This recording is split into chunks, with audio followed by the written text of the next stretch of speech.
केकरा से कहिए दुख केकरा सुनइए दुख केकरा से कहिए दुख केकरा सुनइए दुख किया हो शिव गुरु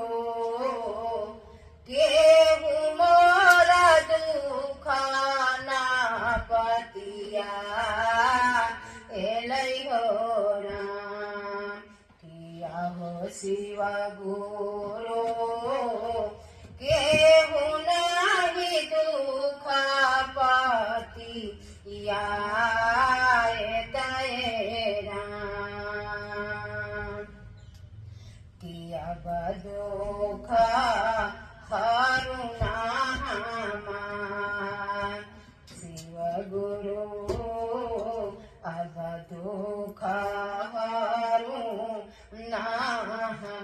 हमार नहीं राम बाप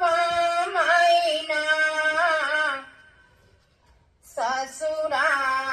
में पति नाही बिना रे माई बाप के नहीं हर नहाई गुरुजी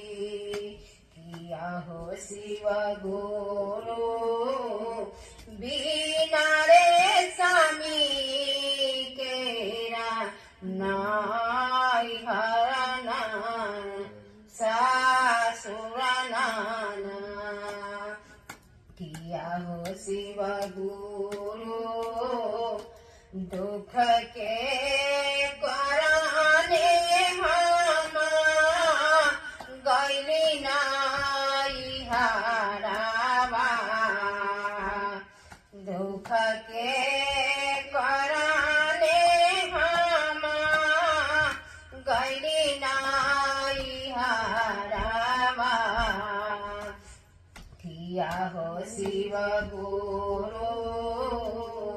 हमारो भौजैया ताना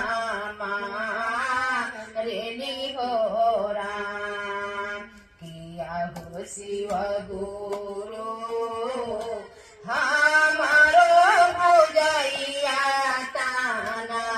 मारेली हो जान किया हो शिव गुरु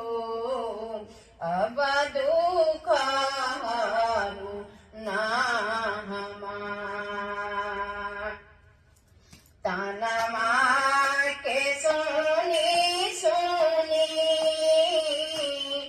आचारा मोर भीगी गईले ताना मार के सुनी सुनी आचारा मोर भीगी गईले किया हो शिव गुरु मुख से न बोलियानी कालै हो राम किया हो शिव गुरु मुख से बोली नानी कालै हो राम किया हो शिव गुरु